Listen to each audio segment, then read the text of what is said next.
Ad playing on the Twitch feed. There it goes. So I'm going to give that a moment to run. No. Pause. That audio out here. No thanks. Don't want to hear it. Anywho, I usually wait for the ad to kind of finish playing. Anyone who joins up will be looking at an ad for 20 to 30 seconds, whatever it is. My stream's not monetized, by the way. I'm not an affiliate, so I don't get anything from that. But, you know, Twitch needs to get their cut. You know what I'm saying? So anyway, my name is Ryan. I just bought the mic. Boop! Annoying, huh?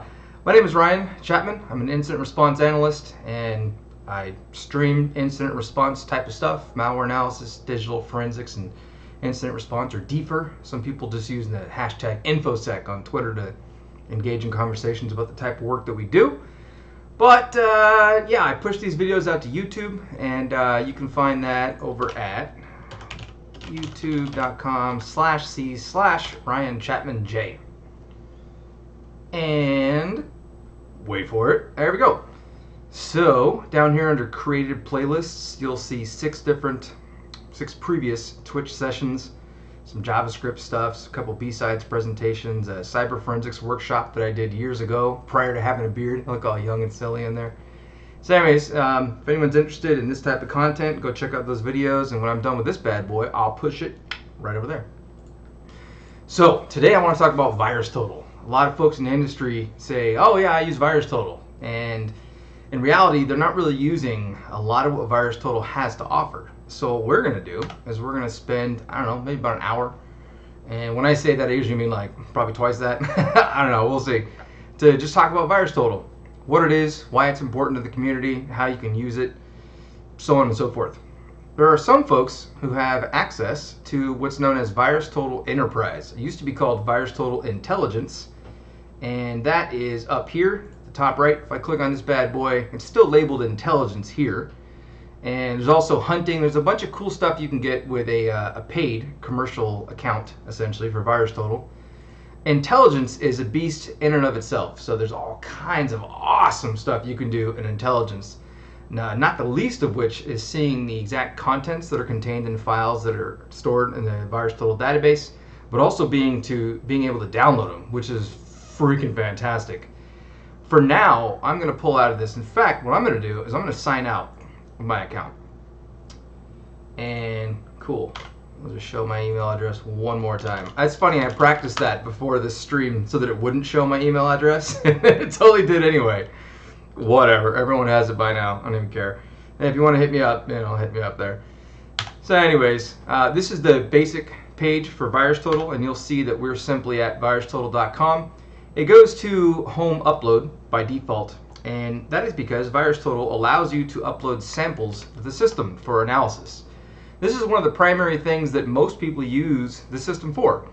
You have to keep in mind operations or operational security, OPSEC, hashtag OPSEC, whenever uploading content to VirusTotal. If I click choose file, and then let's just grab something at random, documents, stream, sure, previous stream, I had a file called unknown.txt. Okay, it was an email file. No, it wasn't. What was it? I already forgot. Let's find out. And I double click on it, and you know what? Let's make darn sure. Give me 1 second here. We're gonna go to the window capture. We're gonna turn that off, and I'm gonna take a gander at this file just to verify it's exactly what I think it is before I upload it. Oh yeah. So this is one of the streams I did. I think I called it like interview tips or something like that. So let's put the window capture back on. There we go. And we're going to upload unknown.txt. It is simply a MAC address and a .txt file. That's all it is. So I double click and confirm file upload. You're trying to upload unknown.txt. Do you want to continue with the upload and get this file scanned? What you don't want to do is you never want to upload anything to VirusTotal that you wouldn't want anyone else to see. And that's because, as I mentioned, with an enterprise or other types of VirusTotal paid accounts, people can grab these files. Anything that goes up to VirusTotal can be pulled down by many individuals. So please keep that in mind when uploading content. For me, I use this as an example in a previous stream. I could care less if it's uploaded. So I can click OK. And it doesn't already have the file because, well, this is my little text file that I just whipped up with some random MAC address that I made up. So yeah, it's not going to be on VirusTotal. So as you see here, the various antivirus engine and heuristic scanners and whatever you want to call them, the different engines are churning through, and I guess there you go, they're done. So it ran this text file through 59 different scanning engines, all of which came up with a verdict of clean, those that were able to process a .text file, that is. So these are all, it's clean. Well, yeah, duh, it's a little text file that just has a MAC address in it. In fact, let's take a look at it real quick. This is from a stream we did in April. Double click, and that's all it is. It's just a MAC address. In fact, I was using this, and again, that interview tips stream, I was talking about, zoom in a little bit. What's the zoom on? What did I just open this with? I don't want that. Go away. I want to open it with, oh, I know what I want to do. I want to do this, and that, and that. So yeah, this MAC address, we were talking about how many bits are in a byte, and then talking about hexadecimal characters versus ASCII encoding, and then I spun off talking about how hexadecimal 41 is a capital A in ASCII. I talked about 0D and 0A, carriage return and line feed, where you'd see those in hex editors, why they're important, all kinds of fun stuff. For right now, we uploaded this to VirusTotal, and the point of this, the primary point of uploading a file, was to really emphasize whatever you put out there on a VirusTotal is going to be available for anyone and everyone that wants to see it. So you have to be very careful of that. So I'm on detection right now. There are 3 tabs: detection, details, and then community.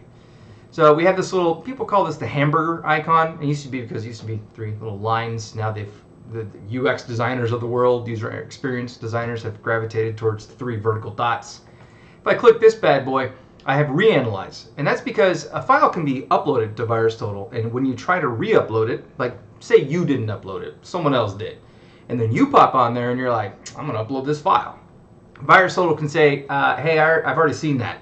You want to just see the results, or do you want to reanalyze it? And then you can make your selection. So if I just said, oh yeah, let's just see whatever the heck the results are, the date and time for which it was last analyzed will be listed under last analysis, right here highlighted on the screen. If I choose to reanalyze, it'll update that.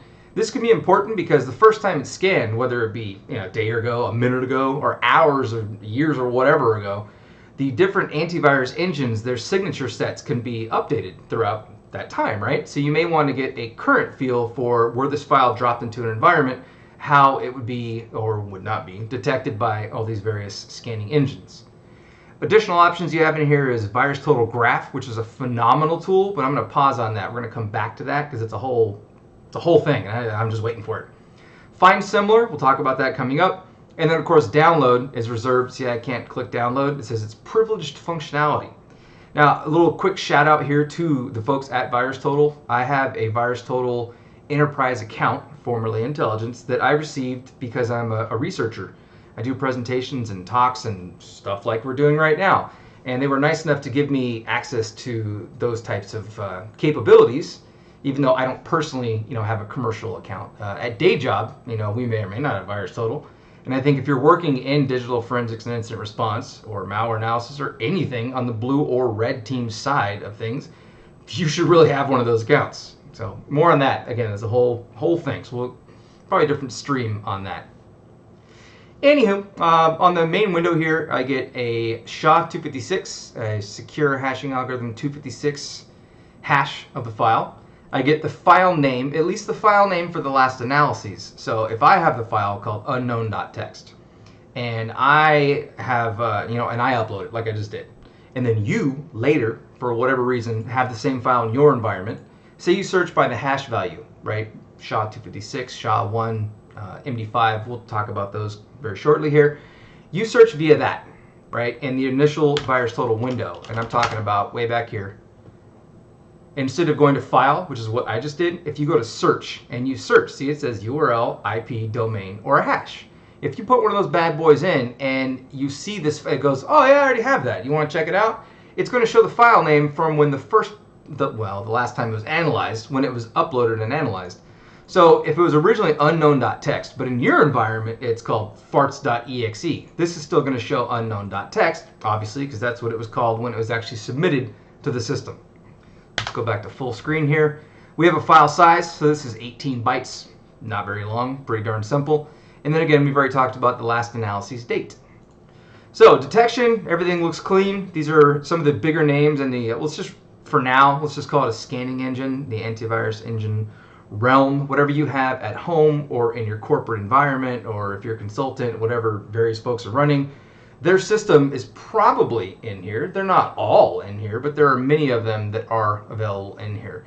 So for example, if an EDR is scanning a file heuristically or using machine learning or AI or whatever, that particular product may or may not be in here, but you get the feel for it. All the big names are here. You know, F-Secure is here, Microsoft is over here. You scroll down, you see even Silence, really cool. Next Gen AV is in there. They're you know, they're not all, but they're all in there. You know what I mean? Okay, so let's go to details.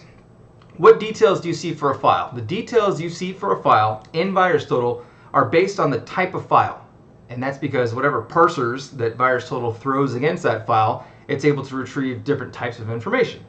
So in here, when I go to details, it says basic properties, and I can hover over this little, I think it's blue. I'm colorblind.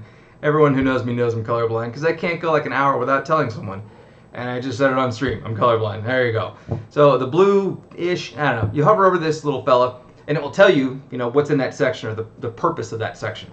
So we already know that we have the SHA-256 hash up here. Well, here's the MD5, and here's the SHA-1. We also get the file type. The file type, as detected, was a text file. Okay. And by the way, if the file is named, you know, .exe or .farts or .whatever, I like to say farts because I'm a mature adult. It doesn't matter. It's what VirusTotal detects the file to be. Here, it shows you that the magic, meaning the magic number, the file signature associated with that file is for ASCII text. All right, cool. And then down here, we have an SSDeep. So we're going to be talking about SSDeep and what that is, but I'm going to get to that a little bit later. I want to pull up an actual malware sample, and I'm going to start just firing down the detail section and in detail describing what every one of those is. Hi. What's up, man? My buddy Adam was supposed to be here. He just showed up. This guy. Whatever. All right, so this guy right here, TRID, is a different type of file analyzer. So per TRID, file seems to be a plain text ASCII. Okay. 0% confidence. Cool story. that's what it is, though. And then again, we get our file size. VirusTotal will tag things. So say you upload a .exe file and it recognizes, it goes, that's a .NET executable. It'll actually give you a .NET, you know, there's different types of tags that will associate based on the file that was sent to the system. And then for history, you get the first submission, the last submission, and then the last analysis. So I could have submitted, well, I just did submit this right now, right? But if someone else were to submit this a second, third, fourth, or fifth time, the last time it was submitted, you'll have a date here. And then if they chose to actually analyze it, you know, you'll see the last analysis date. Your last submission can be after your last analysis if someone submitted the file but chose not to actually reanalyze the file. And then down here you see file names plural.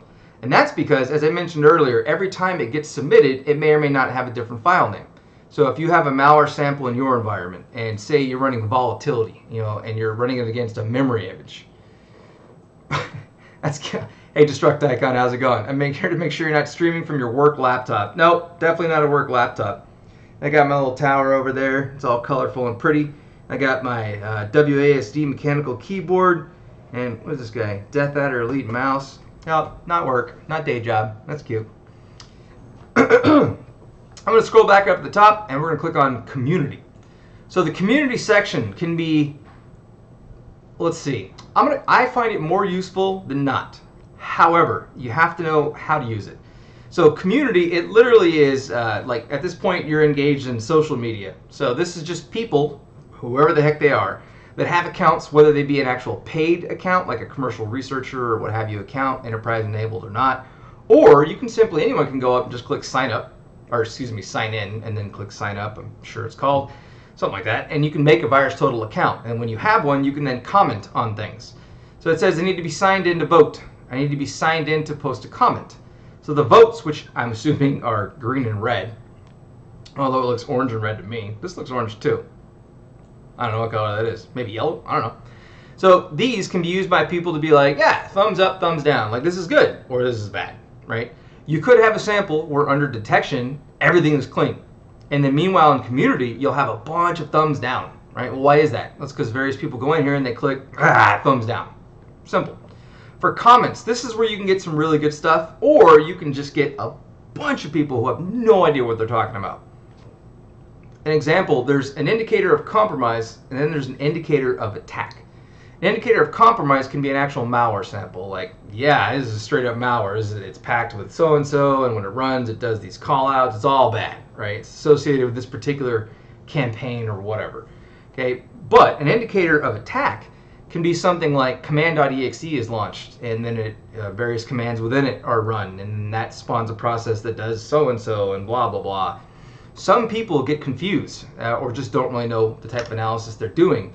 They'll have a hash for command.exe, like actually signed by Microsoft, 100% legitimate command prompt.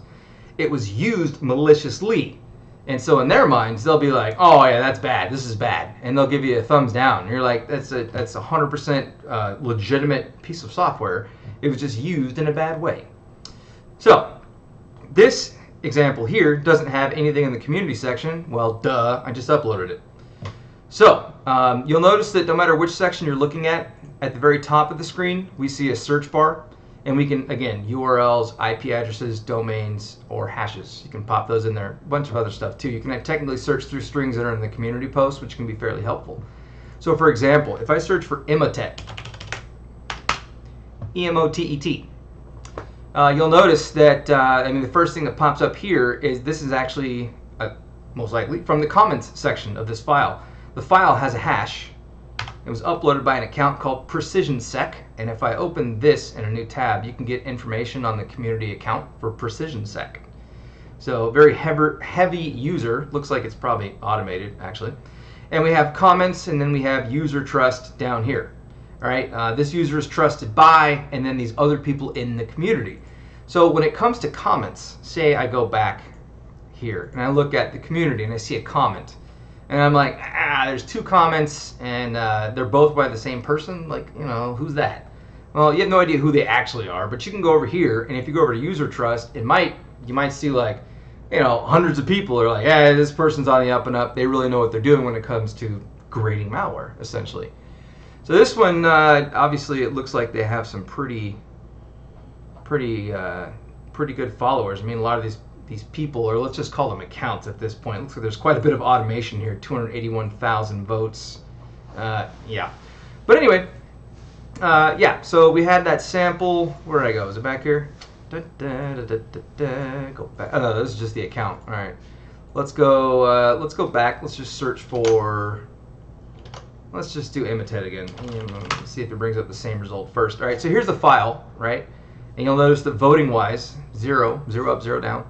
So I click on the file hash, and it brings up the file in VirusTotal. And we see, once again, same information up top. Hi. Hi. That's Adam. Hey, folks. Hello. So in here, we have the same information we talked about. Under detection, for this particular sample, we have 43 out of 70 engines that it was run through and that gave some type of response, said, like, that's bad. That's bad. It says it's an EXE, and the file name at one point when submitted was resolution set. Okay. And then you can see all the different malware names, or I guess just signature names that are associated with this. Some of these are extremely generic, like suspicious or Trojan.agent. In this case, DXLH. I'm not personally familiar with that one, and this is provided by AdAware. But if you Google it, sometimes you'll get, sometimes you'll get some information on what it might be. So this one was from AdAware. This is linking to Malwarebytes. We could technically just throw in AdAware to see if there's anything listed on associated with that. DLX isn't listed there. Let's go back. And yeah, let's throw a plus sign in front of that. Anyone even see that directly? Not at the top of Google, huh? All right, cool story. DXLH. Does that remind you of anything, Adam? It does not. Trying to think what that might stand for, if it's anything specific. Superhero speed, no. It was DXL malware. Maybe that'll point to it and give us a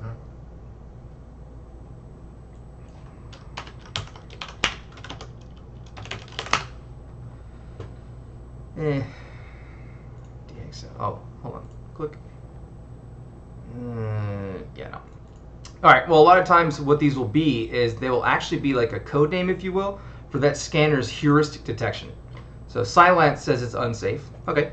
Amisoft says Trojan.agent A. All right, and oh, here you go, DXLH. So Well, far, if you have Bitdefender, Archibit, oh, you just, they all use DXLH. what did I do? Oh, Something wrong. DXLH. There's a few on it. Where's match all? Highlight all. There we go. There's a couple that use this particular one. Looks fairly generic to me. Some actually just tell you straight up it's a heuristic detection. So heuristic detections, what they refer to is detections that are not signature-based, but are rather action-based. So the sample, when run within whatever virtual environment that they have or that their scanning engine, would have run it through, it basically looks at the actions that are taken by the sample. So heuristic detection looks at things like, okay, it runs, it makes 3 network callouts, they're all directly to IP addresses, there's no DNS resolution associated. Maybe it sets a couple of registry keys, maybe specific keys are modified or read or things of that nature. And then things are scored like, well, that's a bad point. Well, that's a bad point. And then it kind of just gives us a score, and then the engine determines like, it's bad or it's not bad. So we have one really good one that I just saw in here right there. VBA32 says bscope, which I assume is some internal tool to them. Sure. No idea, but let's find out. VBA32 bscope. No.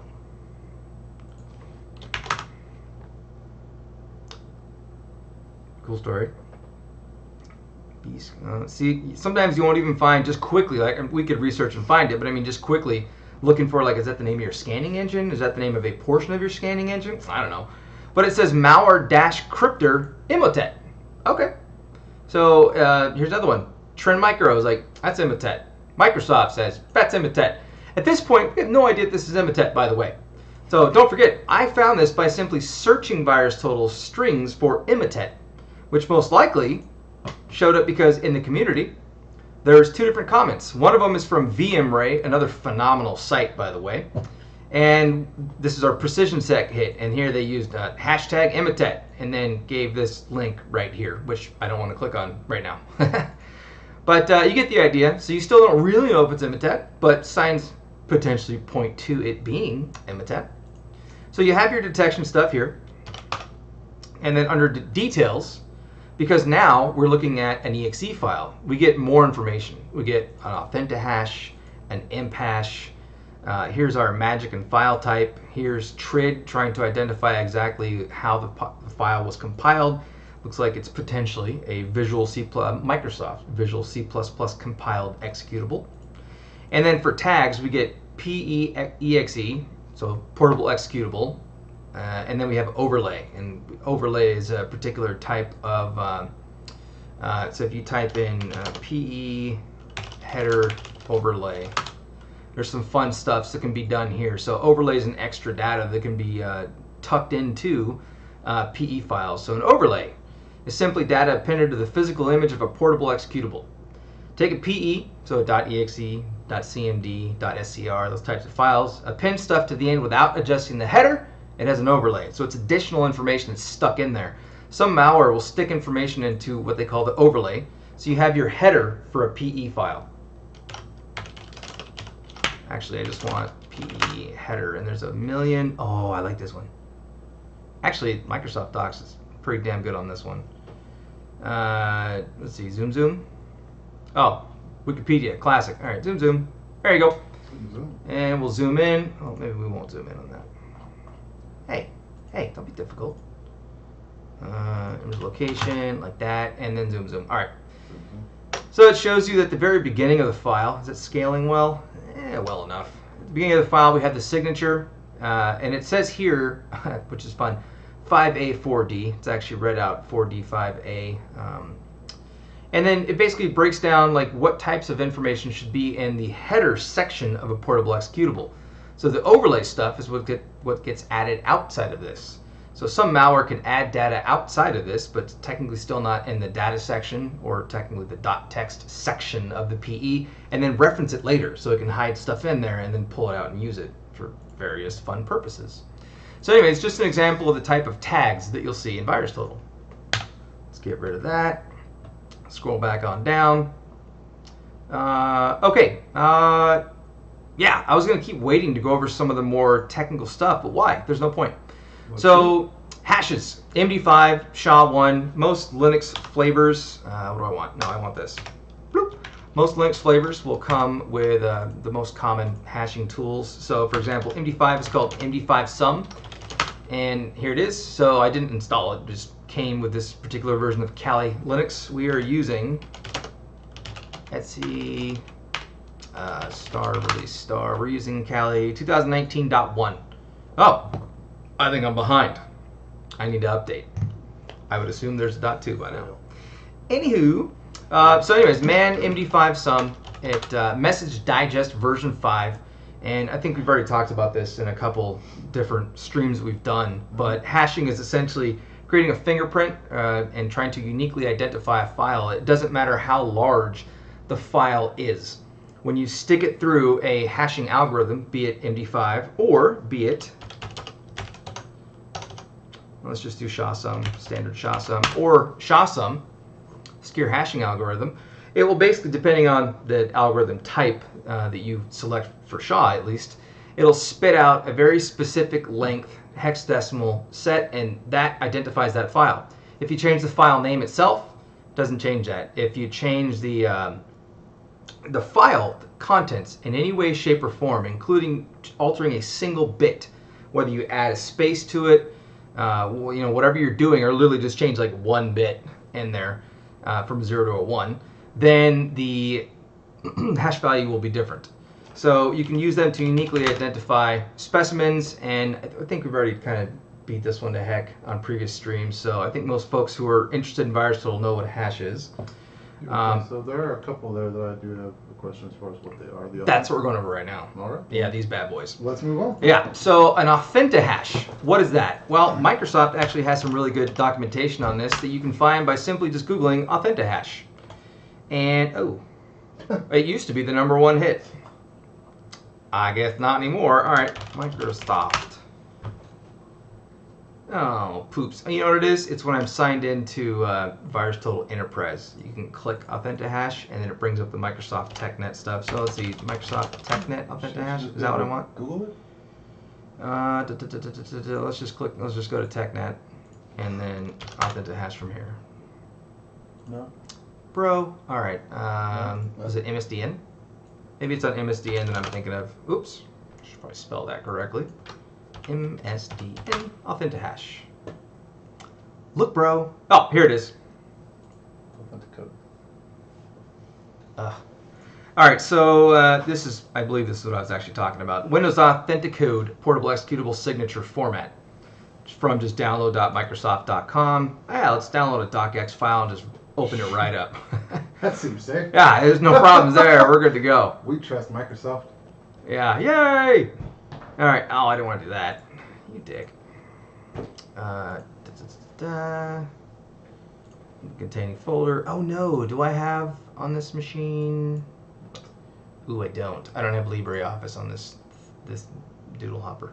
On that doodle hopper? On this doodle hopper. I can install it real quick, but LibreOffice is not a real quick installation, so that's why it's just showing me as a zip file, because that's what docx files are. It is indeed. Well, poopers. All right, let me open that on this other screen over here. And let's see, give me this guy. I'm going to copy the link, copy link location. I'm going to a different screen on my computer. Oh, look, it doesn't actually have the clipboard enabled. That's cool. All right.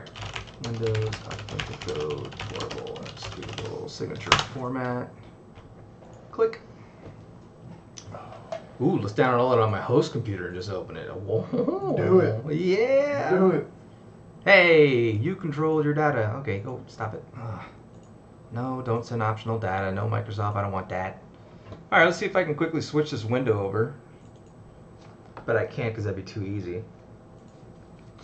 Ah, nose itches. Word, Authenticode PE. Ooh. Zendaworky, huh? What if I put it over here? No? Alright, cool story. Thanks, window capture. Dick. Alright, let's go back to Kali. Alright, anywho, so inside PEs, you can have an Authenticode. It's a digital signature format used to determine the origin and integrity of software binaries. Authenticode is based on public key cryptography standards, PKCS number 7, signed data and X509 certificates. Basically, if the file is signed, the hash for the information that's used, there's a block inside the PE that's used to actually house that signature information, the certificate information, and you can hash that section. So if it's signed similarly, you might be able to pivot on that and identify that. If you have an enterprise account and you're signed into it, and again, I'm trying not to show those particular features right now in this stream because I don't want to go down that rabbit hole for now. I want to show the publicly accessible stuff. You can pivot off of that. A better pivoting method, however, is called the import hash, or for short, the imp hash. So imp hashing, let's do another Google here, and this one should be easier. There's a couple ways to actually do it.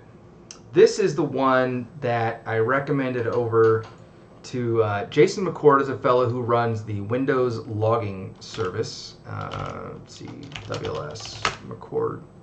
There you go, Digerati82. So he runs this system here, Windows logging service, WLS. It's very similar, if you will, to Sysmon. And then it takes the general logs and events that are recorded within your operating system, but it's like they're on steroids. It augments them with all kinds of cool additional information. So on one of his versions, Jason actually, I was like, hey man, can you throw imp hashing in there? And he's like, yeah. So he's like, yeah, what's the best way to do it? And I'm like, well, FireEye's got a good way. Here. And I sent him this document, and he was like, cool. And then within 2 hours, he's like, okay, it's done. It's already in the working beta. And I was like, damn, that dude's really good. So yeah, anyways, cool tool. If you have access to it or want to learn more about it, come check this out or hit me up on Twitter or LinkedIn or wherever. So anyway, what's that? On Twitch. On Twitch, yeah. I guess you can message on Twitch, right? Is it a thing? I assume it. Oh, just right there. Yeah, okay. But if they're watching it later, it's going to be on YouTube. So, anywho, so Mandiant came up with the concept, and this was the paper that they released back in January of 2014. I'm calling it a paper. It's not really a paper. But anyway, a portable executable has to use what's referred to as an IAT, an import address table.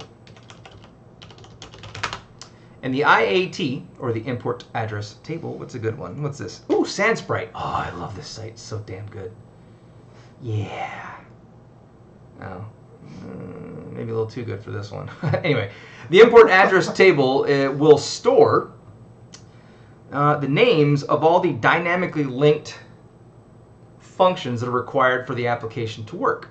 So when you compile software, or a portable executable in this example under Windows, you can do what's called statically link, or you can do what's called dynamically link libraries. Microsoft provides a buttload of libraries that are just referred to simply as the Microsoft API, Application Programming Interface. And what they do is they provide programmers ways to do very common things quickly, easily, and quickly and easily. So if I need to do something like, in this example here, right, an imported dynamic link library will be user32.dll, right? Say I need in user32.dll, I need a specific function to do whatever the hell it is I want to do, right? Well, what I can do is I just add in my import library, or import address table, I say, well, hey, by the way, I'm going to need, from user32.dll, I'm going to need this particular function name. So I might want to skip over actually to my Windows malware analysis VM, because I can show more direct examples doing that. So covering a feature of VirusTotal? Yeah, you're right. Okay, Adam's already knows I'm going to go too in depth on that, so let's not do that. So basically, every piece of malware or every portable executable is going to have an IAT with something in there. So Mandiant realized, well, for the evolution of a software family, let's say your software family is called farts. All right, whatever. Uh-oh, our stream stopped. You like farts, don't you? Aw. Why'd the stream stop? That's what I was checking on just now. Oh no. Looks like it's still running, right? Just See what you get. Just reloaded and went to live. We good? Yep. Ah, we're good. All right, ignore me. Sorry. You're going back and forth there. Oh, that's where it stopped and loaded the ad. Got it. Okay, cool. Huh, Right. Weird. Anywho, what they realize is, like, let's say you have a piece of malware called Bad Farts. And that piece of malware is going to have an import address table. and it's going to have a list of a bunch of functions that it calls in order to do what it needs to do. Let's say that I take that piece of malware, and let's say I modify like 20 lines of its code. And let's say most of those lines of code are domain names, IP addresses, specific strings, mutex names, mutant names, different types of handle names or whatever. But overall, the code is pretty much the same damn malware, right? Well, it may be an evolution of it or a different version of it. But in that case, it's most likely going to use the exact same libraries when it executes. So the idea of imp hashing is to resolve the ordinals to a function name when they appear. So sometimes in an application, import library, dynamic link library, DLL files, in the Linux realm are referred to as shared objects or .so. And if I was in my malware VM, I'd have much better direct examples. But as Adam said, I would probably get carried away. So whatever. I don't want this. This is boring. Boring, boring. Yeah, I was actually going to show you dependency walker. All right, that's boring. Moving on. Anywho, sometimes you actually specify in your code. You say like, hey, from kernel 32, I want to use load library A. But sometimes they will actually use the ordinal, which is an integer value that specifies load library A without actually having the string load library A. So the first step to creating an import hash is that they will actually take. All right, cool. Thanks for also we got. Not using real names. Destruct icon. That guy. Letting us know it's also working. All right, cool. So resolving the ordinals can then give the exact name. So then we convert DLL names and functions to lowercase. All right. We remove the file extensions from the imported module names. Typically, there'll be a .dll. Building and storing the lowercase string in an ordered list, and then it's simply an MD5 hash of that ordered list. So if I have malware that imports 27 functions, I can do quite a few changes to that malware, but it may import those exact 27 functions. And that's what an import hash is all about. So if you have VirusTotal Enterprise, you can actually, where it says import hash or imp hash here, if you click on that, it'll actually then run a search where it will look for other executables that have the same import hash. And many times, if you have software that is heavily obfuscated, let me make that sometimes. Say it's really obfuscated and you're trying to pull it apart and you're like, oh God, this thing sucks. Maybe that is like the evolution of something that the malware author has been working on for a while, a month, a year, 5 years, whatever. And if you put that import hash in, sometimes you'll find samples that were uploaded at previous dates and time. And those may not be as heavily obfuscated. In fact, I've used pivoting on an import hash for recently for a .NET executable that was heavily obfuscated. So I threw it into DNSpy as the tool. We're going to do a whole stream on .NET malware analysis at some point. And in DNSpy, the code itself was just, it was a freaking nightmare. I was like, damn it. And I was tracing the binary arrays, and I was able to pull out, a second stage that gets loaded into memory. And then that had a third stage that pulled into memory. I was able to get it out, but it was still very difficult to tell from the final stage exactly what was occurring. But by pivoting using the import hash and by searching for that, I realized like, oh, actually there's this other sample and the code's not obfuscated at all. The function names were like, pwn this. And it was like list antivirus installed. And I was like, oh shit, it's like the same thing. And then I was able to read all the damn code. So I don't believe, I could be wrong, but I don't believe. Yeah. In the non-enterprise version, you can't just run a pivot on that. But if you do happen to have it, it's pretty damn good to have. And there are other engines out there. VirusTotal isn't the only shop in the game. There are a bunch of other great sites like Hybrid Analysis, which relies on CrowdStrike's Falcon technology, and so on and so forth. And some of them will actually let you search on the import hash. In fact, I know we're doing VirusTotal here, but real quick, I want to see Hybrid Analysis. Was it .com or net? I always forget. .com. And let's just do a search for this hash to see if they randomly have it. All right, they don't happen to have that one. Whatever. I was going to see if you could pivot on that. So there's some homework. See if you can pivot without having a paid account on that. Okay, so next up, we have this thing called an ssdeep. ssdeep is pretty awesome. And I can best explain it by pulling up the associated, that's the project page. That's good, but this. The Forensics Wiki has a really good explanation of it. SSDeep is a that's dumb. No.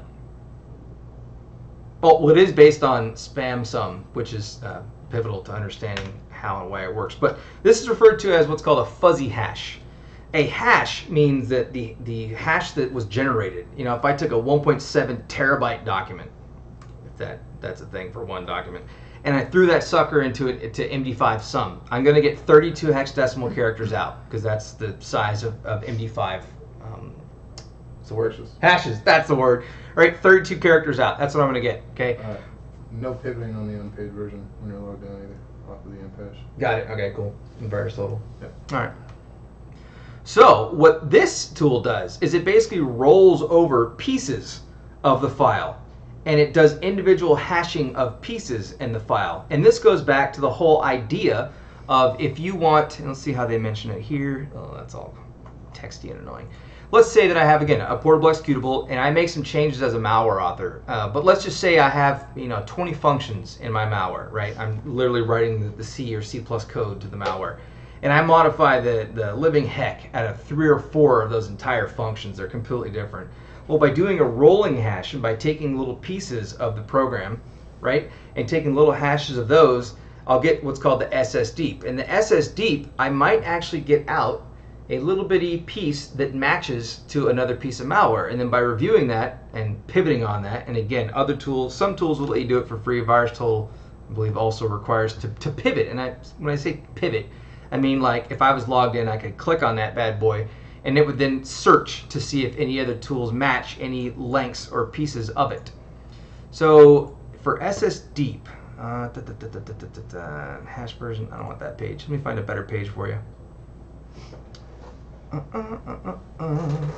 Ooh, Intezer's another awesome freaking tool, but let's not do that right now. I don't want to get too far into it. Anywho, SSDeep can be very, very handy. So you get block size information, and you get the rolling parts that it's hashed for you. And again, it can be used to identify similar or like types of files. Okay, so scrolling down, that's some basic stuff. We have a little more information in the history section. We have like the signature date. Here are the file names. This particular bad boy has been submitted multiple times, and we can see that in the times that it was submitted, it actually had different names. Resolution set.exe. Someone at one point uploaded it with 658.exe. Someone uploaded it with emitet_exe_ a bunch of random crap. I wonder, is that? Probably a hash. Yeah, it looked kind of like, I don't think that matches the right number of query. Yeah, it's not that hash. .exe_, probably trying to not have it detonate within a non-malware VM. I don't know. A lot of people name their exes underscores so they don't accidentally double click them in their malware analysis machines. So down here under signature info, digital signature did not verify. Oh. But in the file it says copyright VMware Incorporated, product VMware Tools, description VMware resolution set. Okay, so that's why it's called resolution set.exe. Whatever this malware is, it's a which looks to be Emitet, by the way. It looks to be, we still haven't verified that. I have to pull up the malware VM and really see if it is. Sure. We'd have to see, anyway, if I were to right click on the file, like in Windows, and go to properties, it will show me this information. I'll be like, oh, this looks legitimate. It's VMware. It's used to set resolutions. And look, it's got a very specific file version. That means nothing. That metadata can be added by anyone or edited by anyone. So the PE itself, you get some information about it. You get the entry point offset, how many sections are in it. And this gets a little too far into malware analysis, but I do plan you and I going pretty deep into malware analysis at some point in these streams. So sections.txt is where most of the actual code is. It's funny because there's a section name for PEs called .code, but that's not where the code is, because that would be too easy, right? So resource data, there's some data, and then there's actually resource, or no, relocation. What the hell's our data? I just completely branked. I branked. You branked? It's not, oh, it's got a note for Yara. Is it?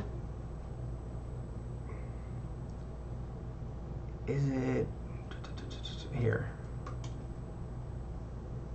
Come on. Resource. Oh, look, here's an example of how small the security community really is.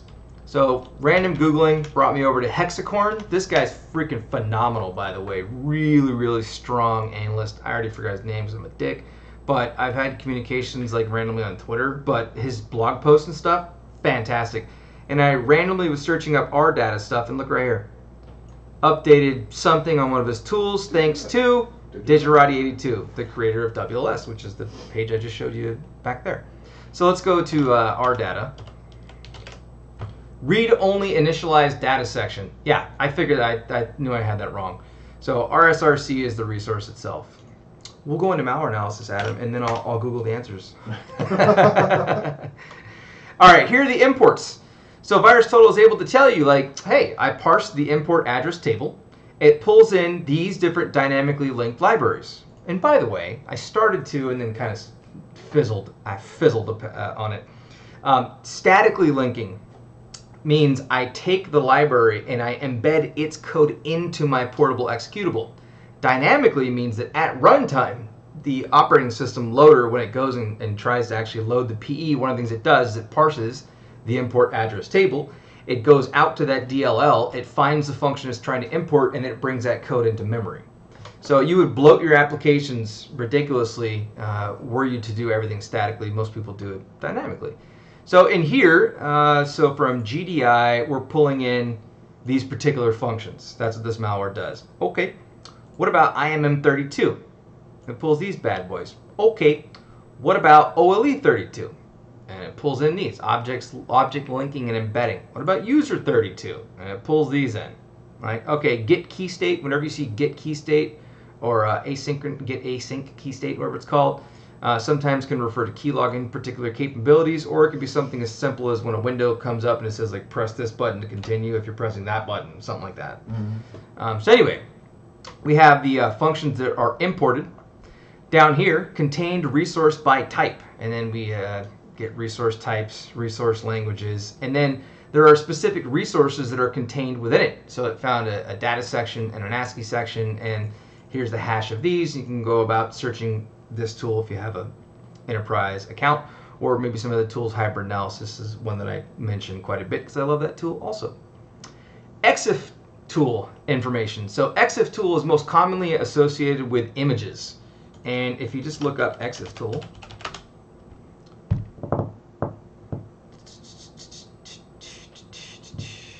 there you go. That's the main page. It's really texty. I don't want that. Let's just go to, yeah, let's just go to Wiki. All right, well, it's basically metadata on the file, and it's most commonly associated with pictures because digital cameras, when they first started, they were like, okay, well, in the photos, because it's digital, we can embed things like the type of camera that was used. Whoop, boop, hit the mic again. Type of camera that was used, the shutter speed that it was currently set to, the number of colors that were included in the profile when it was saved, like all these fun things. And then when people started realizing that EXE data was also being used to include GPS coordinates, so like on your phone, when you take pictures on your phone, by default, it includes, most of the time, for most phones, it includes the GPS coordinates of exactly where that photo was taken. All that stuff is considered EXE data.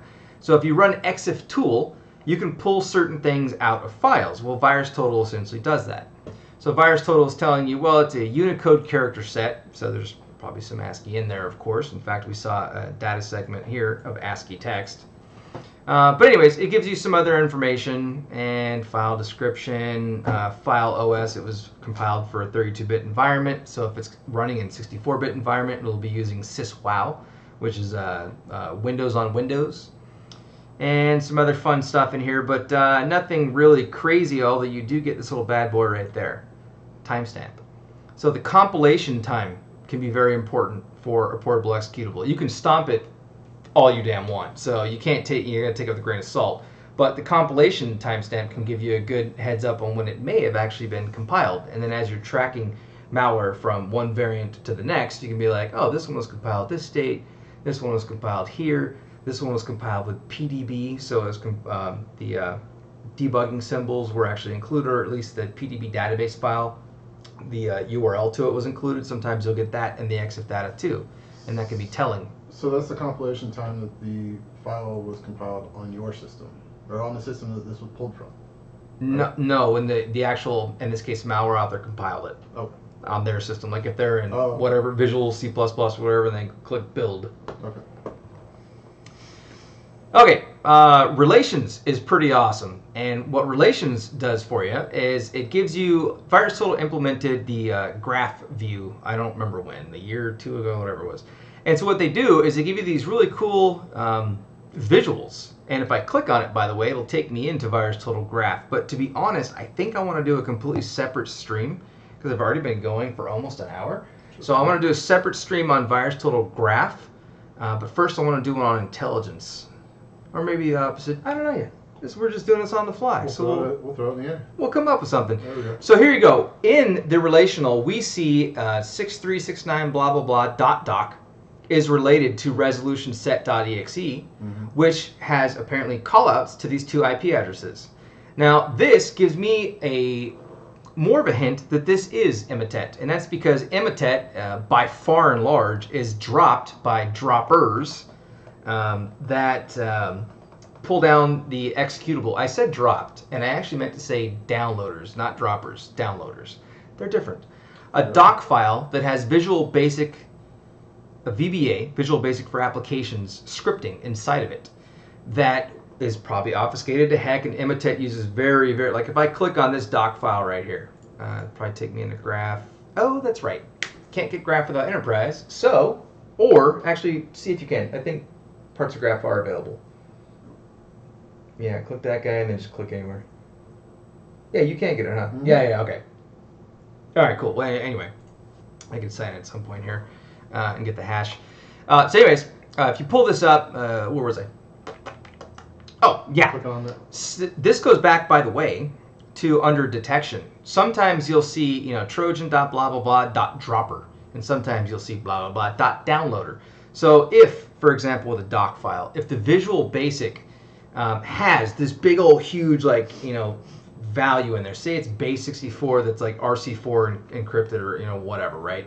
And then the malware actually like decodes that big blob and then stores that to your hard drive, and then that's the malware, and then that launches. That's referred to as a dropper because the file, the carrier file, in this case, as we're seeing here, was a doc file, actually included the malware in it, and it's dropping the malware onto the system and then typically executing it.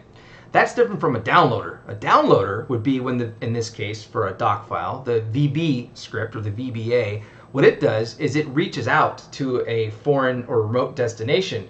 That then pulls down the download, it downloads, hence the term downloader, the malware, and then drops it, well, I should stop saying drops, puts it onto your system and then executes it. So just difference in nomenclature to be familiar with. With which to be familiar. Nomenclature? Nomenclature. Good word. Okay, well, here's the doc file, by the way, right here. So I can do a pivot, and I can open this in a different tab. So here's VirusTotal showing me the dropper. So this resolution set.exe is associated with this doc file. Downloader. And the first thing we see right there is downloader. Here's a fun one. There are a bunch of signature sets. Here's another one. W97M was an old name from 1997, by the way, where they were like, it's Word 97 macro. That's what W97M originally stood for. Really? Obviously, it's probably not Word 97 macro, but it's just the name is just stuck, right? So we have, this one says downloader, this one says downloader, that one says downloader, that one says downloader. But you say dropper. That one says downloader. That one says downloader Imitet. By the way, Imitet typically uses a downloader, not a dropper. I have technically seen it use a dropper, but that's more in the academic sense. As far as response and the general sharing in the community, it's almost always a damn downloader. And if you go with these signature names, it looks like a downloader. All right, let's go back to the malware. So we just pivoted to that doc file. That's critical. We're going to come back to that. So it's open a new tab. So here is the potential downloader for Imitet. Let's go back to the sample itself. A new one too. Before I get to behavior, let's go to community. So under community, we have VMRay and precision. Oh, we were already looking at this. All right, so never mind. That's boring. Let's go to behavior. So under behavior, what happens is VirusTotal, and I don't understand when it does and when it doesn't. I honestly couldn't tell you. What? Oh, I was just looking at the tab. Okay. Sometimes what you'll see. Hold on. Bad timing on my. Bad timing on my water break there. Be That's sure all to right. hydrate, folks. Yeah, stay hydrated. I just gave the camera one of these. Yeah. All right. Depending on this sample, VirusTotal will run it through various different sandbox environments. Those are showed by this little down arrow here. Sometimes it runs it through its own, the VirusTotal sandbox. Ooh. And in this case, it looks like it also ran it through Dr. Webb's VX Cube and VirusTotal's Cuckoo fork, which is a fork of the Cuckoo sandbox. So it's important to go between these to see what differences and or similarities they may have. The VirusTotal sandbox and the Cuckoo fork give you 2 different callouts. Meanwhile, the VX Cube gives you 1. So it just happened to miss one of the callouts. Oops or poopsers. Now this is actually interesting to me because if this is, oh no, I'm sorry, this is the actual, never mind, Imitet malware. We're not on the downloader right now. I forgot I did. Okay, so you get the full URL. Not only that, but you get the port that it calls out to. Here's something fun. This particular bad boy calls out to port 7080. That could be a pretty damn indicator of compromise. Pretty damn good one, is what I meant to say. Because how often do you see port 7080? Is that even assigned? You can Google it right now. I don't think it is. Don't believe so. Anyway, you can also get information on how it made that communication out. It was a post, and sometimes you can even get, hopefully, sometimes a sandbox just gives you a user agent that it used, but sometimes it'll be obvious associated directly with the malware. So in this case, were we to believe the malware itself is the one that chose the user agent, this would be Microsoft Internet Explorer version 6 running on Windows NT 5.1. Do you remember what Windows NT 5.1 is? No. So 6 is Vista, NT 5.1 is XP. And the fun thing is that Windows NT 6.1 is Windows 7. Click. Boom. So what is this, Wikipedia? I click Windows NT 5.1, Windows XP. The fun thing is that when Microsoft released Vista, they were like, all right, well, we're currently on 5.1, so we're going to call Windows Vista Windows NT 6, right? I can go over here, change that to 6.0. Oh, here you go. List of versions. And NT 6.0, Vista. And then when Windows 7 came out, instead of calling it NT 7.0, they were like, we'll call it 6.1. What? Wow. So there was a big rewrite on the debacle that was Vista, basically. So Windows 8. So 8 is 6.2. Yeah, why not? And then 8. That 1.6.3, makes but sense. then for 10 they were like, all right, let's just call it 10.0. All right, let's do that. I couldn't explain that. I'm sure folks who know more about the shared code bases between those were like, well, actually that's because, and if you do know that, hit me up and let me know because I'm very interested in that. All right, so anyways, back to the behavior. We have, and let's see, we're on the VirusTotal sandbox for this particular sample. We see that it's making post requests. If we can, this to me may or may not look, it could just be the sandbox environment, or what you could do is check the other sandbox environments like Cuckoo Fork and see what it says. All right, in this case it just says post. What about VX Cube? Just gives you a post. I don't see a user agent associated with that, so I don't have the warm and fuzzies that this user agent string is actually embedded in this malware. Of course, we get pulled apart and find out whether it's a string that's actually just chilling in there or whether it's generated at runtime. Either way. So down here we have these IP addresses and then these port numbers. So port 7080, is that a common port? Power ID communication. What's that? I went to the other one. Oh look, Hacksdoor. All right. And Power ID. Anyways, it's not a common, if you want to call it a common port. Yeah, not so much. So that would be something that I would particularly be looking for if I believe that this may have saturated my environment or be running from other network segments or at other customers or clients or whatever. I might just do a simple port-based search. Can't hurt. Meanwhile, VirusTotal has other really cool pivoting capabilities, like it calls out to this IP address, right? So you can grab the damn IP address, go to VirusTotal, click on search, and pop in the IP address. And hey, look at that. It has information on this IP address. That's handy. So we have some PDNS or passive DNS, and we get some different domain names with which it was associated with. And we see those names here. We also see some URLs, and oh goodness girl, look at these URLs. This URL that was used here, for which IP am I on? This one was /merge. Meanwhile, I see that there's a bunch of other ones that were used. In fact, there's more between loading. Arizona, hey, we're in Arizona. These, by the way, are all port 8080. Is this the one that was associated with? Did I pick the wrong one? I think I did. Yes, you did. I did. That's not the one I want to look up. Go away. I want to look up this one because of the weird port. So let's search for this IP that it calls out to. All right, country, DE. Where's that? Denmark. Germany. That was one that gets everyone. Yeah, you're all different. Wait, Germany. Country code DE, Germany. We see some passive DNS associated with it. And then down here, you'll notice, oh, look. This one used the URL Vermont report ses merge. Oh, hey, look, there's the word merge again, by the way. And then in here, you see a bunch of random /merge. There's a Vermont, badge cookies, cone window. If you have a SIM and your SIM has a bunch of your weblogs and things like that, what you could do is you can go through here and be like, well, how many URLs end in /merge/, right? And for that matter, how many port 7080 hits are there? Let's say for whatever stupid reason, there's a bunch of 7080 port hits in your environment. Okay, well, how many hits are associated with port 7080, but also happen to have merge in there? And you can create maybe URL patterns for some of these too.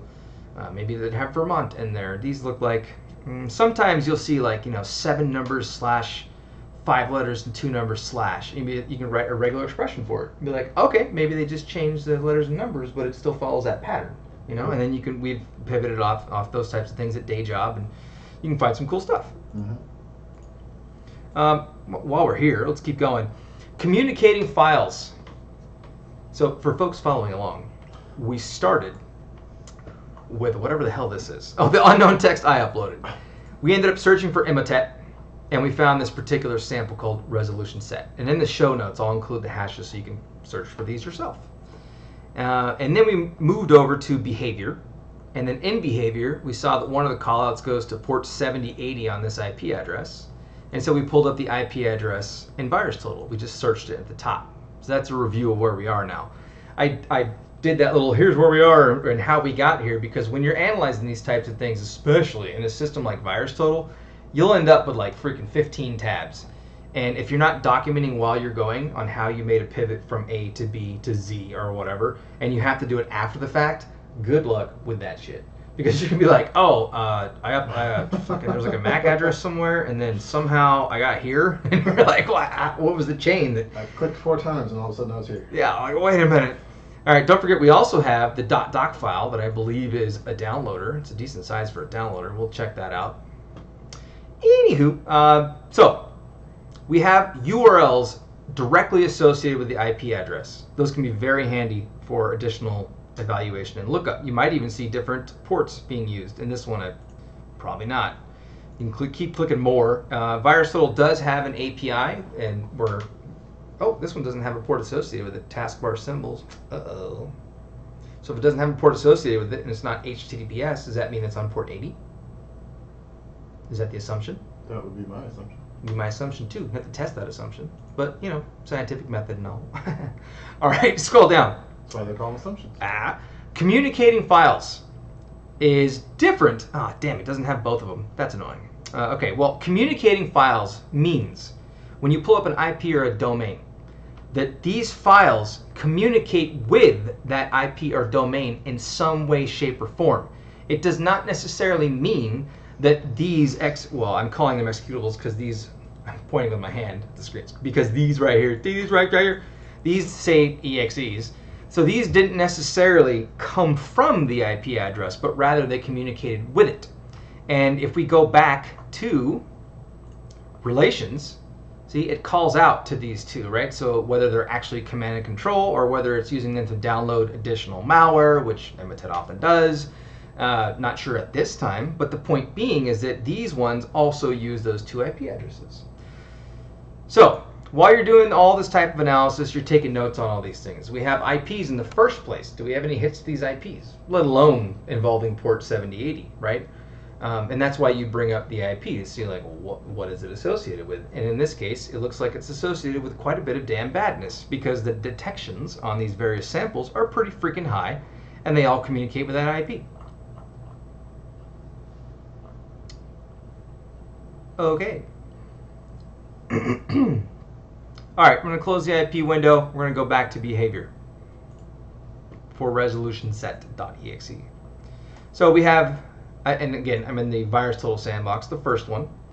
So we have these callouts, file system actions. It opens some files. Okay, a handle to mount point manager, pretty damn common. LSARP, a pipe to LSARPC, pretty damn common. The file opened here, this is a little bit of BS, and that's because when VirusTotal runs things, well, most actually, malware analysis systems run a sample through them, they hash the file, and then they execute the file using its hash as the file name in the system. So it says like, oh, it tried to access, it opened this file, that was probably the sample itself. But then you get file moved, and hey, look at this. It looks like what's this one again? The VirusTotal sandbox. I don't know where they got their VirusTotal sandbox. I honestly haven't seen a sandbox in VirusTotal called the VirusTotal sandbox. They've been changing up different sandboxes that they use over time, and I don't recall seeing that exact name. So there's that. Anywho, so the file runs, but then the file gets moved to C Windows System32 pnfslide.exe. I'm going to zoom in a little bit here. There. So this would be a potential indicator of compromise, or the IOC that you would add into your string-based searches, your YARS searches, whatever tool that you have. So let's see if it's something that's common. All I see is 3 random hits: a VirusTotal, 2 VirusTotals, and a reverse.it, which is another awesome site. There's not enough time to stream all this stuff, Adam. No, there's not. There just isn't.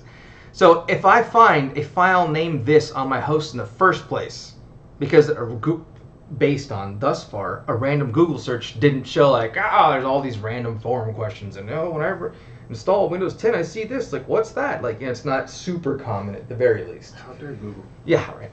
Some folks can include just the file name. Others might include the full file path. So if I see that exact file in System32, then I want to know what's going on, right? And you'll notice that under deleted files, we have neutraldiag.exe in System32. Another thing I don't personally recognize, but, and again, it's not all over Google, or, excuse me, I'm sorry. But it's all over VirusTotal. Is it all over Bing?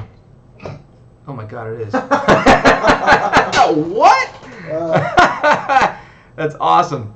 Is it actually? Oh, wait. Hold. Pause. Yeah, there we go. Oh, look what Bing did. Bing, you're silly. Bing said, oh, wow. Okay. Bing says 7 results. You know what? I don't use Bing, so maybe this is just me not knowing how to use the tool. I see some people are in the chat here. There's 4 people. Hey, say some stuff, people. Hi, people. People. Say hi. So it says 7 results and gives you a 1, but it has a second page. And then if I click on the second page, it says 2 of 2 of 7 results. What? What does that even mean? Sleepyhead, what's up? How's it going?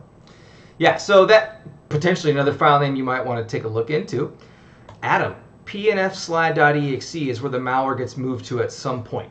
Yes. Right? And again, we're not doing our own malware analysis. That's for much later streams. Oh, destruct icons being cute. All right, so what does it mean when you see a file name that has a colon in it in a Windows environment? You're going in the configurations of that file?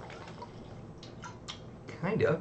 It's referred to as the alternate data stream, or the ADS. Okay. So in the NTFS, the New Technology File System, there's a separate type of stream you can have that's referred to as the ADS.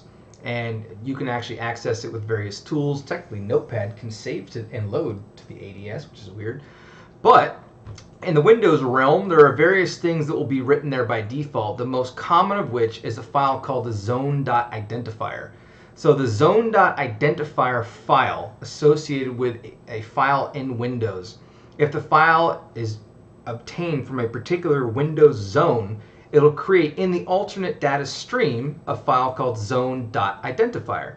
And if you actually open up that file, I'm sure there'll be examples. Google thinks that every damn... All right, here. No, gosh no. Back. If I was on Windows, I'd just pull one up. Here, what is this? You're going to show me the contents? There you go. Here, very simple contents of a... the hell are we talking about? Of a what? What are we doing? Of a zone identifier file. And here, we get this. It's a text file. And it just says zone transfer. Yeah. And then it says zone ID is 3. Yeah. So what does that mean? Well, standard forensic analysis, zones, how the hell you just do Windows zones. So 3 is the internet. What did I just search for? Is standard forensic analysis Googling? Yeah, duh. Here, zone.identifier stream name, section zones gives you security zones. Scrolly, scrolly, scrolly. Oh, you can associate the numbers for me, bro? Come on. Give me some love. My mouse is doing that thing again. Who's doing that last stream, huh? Yeah, I think it's your I think it's the VM, you're right. Weird. You want to show me the numbers? Oh, is it right in front of me? Whatever, dude. All right, if URL policy flags, the action is URL policy flags. Click. Oh, Microsoft makes stuff so difficult sometimes. All right. Should we go back to our file now? Yeah, let's pull back on that. Anyways, I'll pull back on that. But essentially, Zone 3 means it was downloaded. And sometimes what newer versions of Windows will do is in the Zone Identifier file itself, it'll also include the URL from where it was downloaded. Especially if you use Edge or previously Internet Explorer. In fact, I wonder if in here... All right, so here are the primary zones. Remember when you go to Internet Options and you go to Security? And then you have your Internet Zone, Local Internet, whatever your zone stuff in here? Oh, here you go. So intranet is 1, trusted is 2, internet is 3, and untrusted is 4. So these are the numbers that you might see in one of those files when you scrape it from the ADS, alternate data stream. Okay. So in here, what we see is that this particular malware at some point deletes the zone identifier from the malware. Like, why would it do that? Well, because it's just trying to cover tracks in various ways. So that we don't know where it came from. So we don't know where it came from. It's like, you don't get to know where it came from. I'm going to delete that shit. So you can suck it. Yeah. That's what the malware is saying to us. So here we got process and services actions. We got a process created, and then it looks like a memory space to me right there, actually. I don't recall seeing that in this section. But that's, okay, it ran. Service managers open, whatever. ComSys standard stuff. Oh, here we go. Mutexes. So synchronization mechanisms. There are a couple different things that are important to malware analysis that are a little beyond the scope of general overview of VirusTotal, but let's talk about them. A mutex, also known as a mutant, is a type of handle. And what they're typically used for is it's kind of like a gang member uses spray paint. If you're a gang member and you own a particular territory, like I own this house, right? I should have like Chap Dizzle on the side of my house, spray painted, right? If I go to some area, if I walk down the street and I'm like, does my gang already own this territory? And I look on the side of the wall and it says Chap Dizzle, I'll be like, yup, we're good, right? But if it doesn't say Chap Dizzle, my job is then to take over that territory, okay? A mutex was originally created for the purpose of synchronization of resources. If a printer driver cannot be accessed by multiple devices, it's like a talking stick, basically. Cannot be accessed by multiple things at a time. The printer driver, if you say like print, right, and bring the print dialog and say print, the driver goes like this, here, and it hands you the mutex. That mutex gets associated with your process. If I then go to print, it's going to be like, piss off, that guy's got the mutex. Okay. Yeah. So that's what they were originally designed for, like a talking stick. You can't overutilize a resource. But the way that malware uses it is very specific. A lot of malware will have a particular mutex that it wants to use. I have not personally recognized this one. Let's see if it's randomly on Google. We've got a lot of looks like it's so far it's associated with VirusTotal. So this one looks like it may be something I might want to check out, actually. Probably same with that one. So it's a global mutex, and it's made with this name. What malware does often when it comes to mutexes is it's right there. I'm screwing around, it's right there. What it does is it looks and it goes like, all right, does this mutex exist in memory? And if it does, it basically says, oh, I've already infected this host. So I'll just stop what I'm doing now. But if it doesn't see the mutex, then it creates the mutex as part of it pwning the machine. Okay. So mutexes work really well with memory analysis to see if a particular machine is infected with a particular variant of malware. And they typically come from malware analysis, whether it be something as simple as a dynamic sandbox like this telling you, like, hey, these mutexes get created. All right. One that was open was the shim cache, and that's a completely different digital forensics thing. So Shim Shady Part 2 by FireEye back in the day, they came up with this tool called Shim Cache Parser. Tramp stamp. Yeah! And then you'll be, oh, sorry, I yelled at the mic. And then you'll be my property. Destruct icon. Bro, I'll get yours too. We could have like matching tramp stamps for one another. Our wives will be fine with it, right? Anywho. All right, it's the application compatibility stuff, basically. And again, we'll do a whole bunch of deeper specific ones, but there's also a volatility plugin now. And what this can be used for is to identify execution within the environment. So the shim cache application compatibility was the older name of it, and it's a different database file now. And Windows, was it Start in Vista? Was it new or just 10? I don't remember right now. It's on the damn Sans poster. So you're able to see if something executed by parsing the shim cache. So in here where it says that it opened the shim cache mutex, well, yeah, no shit. That's just super common. So I wouldn't make that an indicator of compromise in my environment. All right, loaded modules. These are the modules that loaded when it ran. Okay. So a bunch of cool stuff depending on your level of maturity within your environment. You can use this report to various degrees. If you have web logs, or just, I'm saying web, I mean connection logs, right? Whatever they are.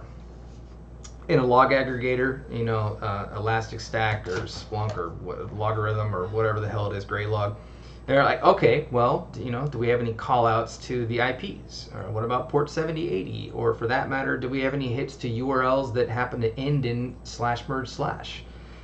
Do we have the capability to even have that logged in our environment? Are we doing it now? We can look at those things. Meanwhile, you can also, if you have systems that are able to scan for specific file names. Logarithm. Yeah, Logarithm is one of the sims out that the folks use. How many certs do I have? 1, 2, 3, 4, 5, like 8? I don't know how I feel about certs right now. I have 3 SANS certs, which I think are phenomenal. GCH, my favorite is the GRIM, reverse engineering of malware. Oh, it's so awesome, but they're expensive. But yeah, here's Logarithm. I think I just spelled that wrong. No, I didn't. Logarithm. American Security Intelligence Company unifies security, information, and event management, log management, network and endpoint monitoring services, and blah, blah, blah, blah, blah.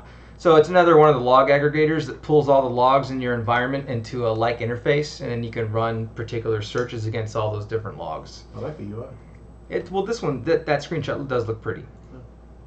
So does that. Ooh, I just realized it's crap and I hate it.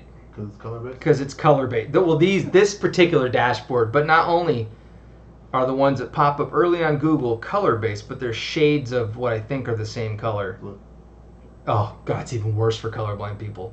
So all right, Logarithm sucks. For us normal people, Logarithm is great. It has a great looking UI. You can change all that in whatever log aggregator you're using. Damn colorblind people. Who's asking that? I can't even read that. I can't read the chat over there. I'm just going to read this. This is the duck, though. The duck, though. I like that name. You're like, what about the duck, though? That's the duck. What about the duck, though? So, yeah, anyways, if you can scan for these files, you know, say that you have like FireEye HX in your environment and you can do IOC scans against your environment, or say you have Sysmon and you are logging Sysmon event log or event type 1, which is process execution.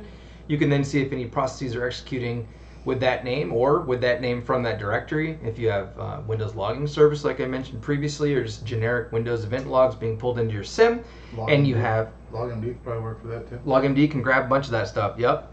Check out LogMD, phenomenal tool. Here, I'll give a shout out to LogMD. Oh yeah, we have stickers. Yay, LogMD, discover it. Yeah. I love LogMD. If you want to talk about LogMD, hit me up, or just hit up the creator, Michael Goff, on Twitter, @HackerHurricane. Really cool product. That's not a free plug, bro. I want some more damn stickers, Mike. And then it can be sponsored. Yeah. Do you not have open source solutions? Oh yeah, there's a bunch of open source solutions.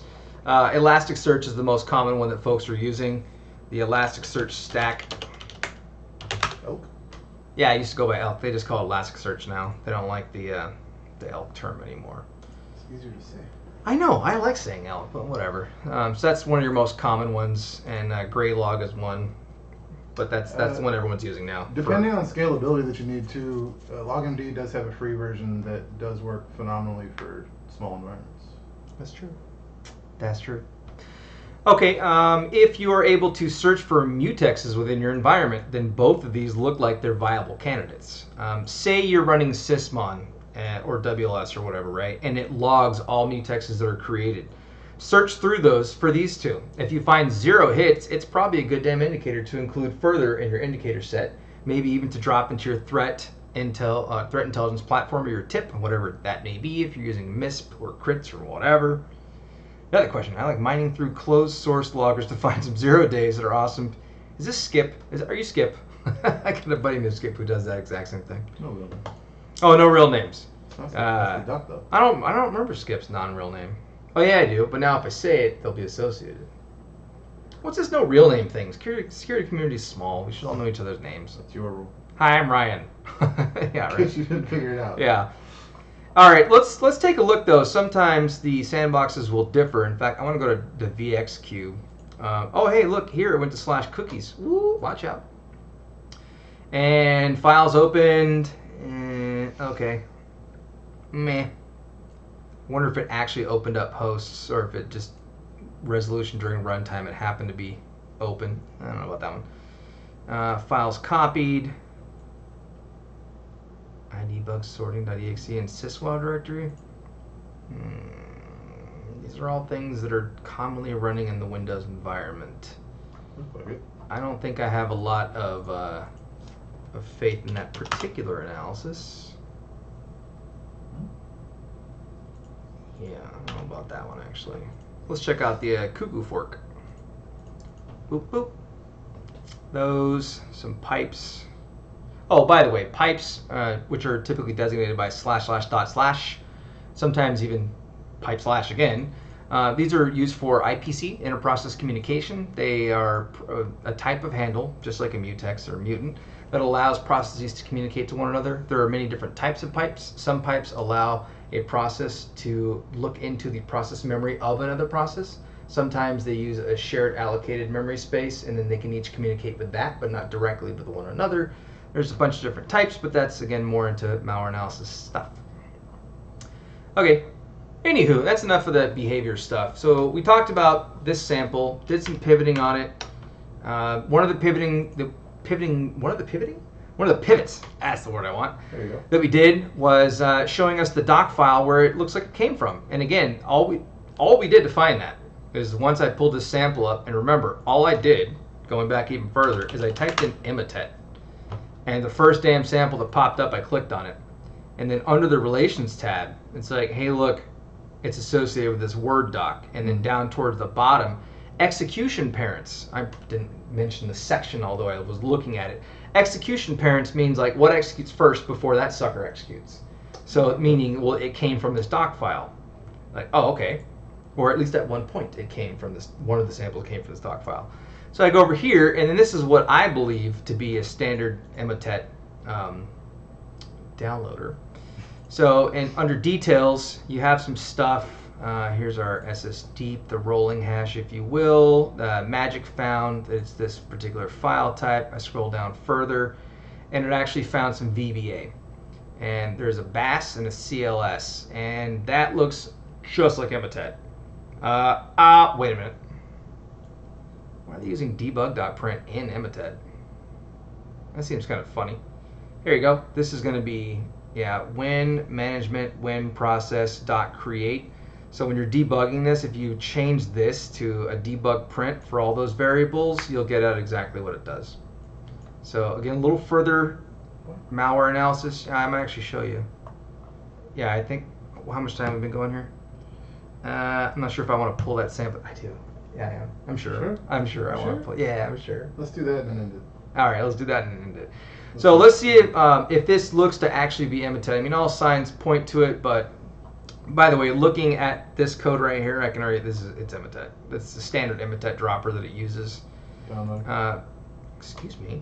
Also, Emotet downloaders often use 5 different URLs, and the 5 different URLs are found in a loop. And what it does is it tries to hit the first one, and if it is able to download the Emotet malware from the first one, it stops the loop. It breaks out of the loop. But if it's not able to grab it, then it goes like, shit, that one was taken down. Let's try the next one. So when Emotet first dropped, and the downloaders, like this is, were hitting the market pretty hard, one of the things that malware sandboxes like this were doing is they were only showing the first URL, because of the way the analysis was working. Is it was going, like, okay, it's looking for this, let's give it a fake response. The malware would get that response, the downloader would, and then it would go like, okay, well, I'm done, I don't need to keep looping through. So they had to then add capabilities to those to recognize, well, this is in a loop that's going to break out. Let's not break. Let's keep seeing what else it might do. Oh, it hits these other URLs. So they had to improve their software over time for that. So, here's the 658.exe. Look at that. Remember when we saw that associated with different file names for this bad boy? No. Did I make that up? Yes. Right here. Another file name this had was 658.exe. And in the downloader, we see here that during execution, one of the things it did was 658.exe. Wrote, deleted, and copied. Hack server only available on an IP. Where's that? Where are you seeing that? Probably the callouts, because the last callout in that loop was an IP address, maybe. Dang it. Or if your mouse wants to cooperate. Oh, this bad boy right here. Oh, I see what you mean. Could have been. Could have been. It also follows a different, I think it's just one of the 5. Oh, this is a post though. It's also a post. That is different from the typical way the 5 gets that Emotet downloaders use. Good point.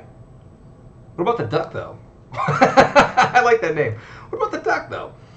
All right, so we should wrap the stream up. Oh, wait, pause. Before I get a little carried away with malware analyst-y kind of stuff. Malware analyst-y. I did want to go back to the original VirusTotal and mention something that's freaking critical. In fact, I should have done this like right up at the beginning, but that's all right. So I showed how they can upload a file, and when I first started, before you got here, I was talking about operations security and being careful about just like, oh, I'll upload this, because like me, I can go download all your crap then, right? And I talked about search, how you can search for hashes or IPs and domains and stuff. But URLs are very damn important, because in the newer version of VirusTotal, when you put in a URL, if VirusTotal has not yet seen the URL, it will automatically scan that URL.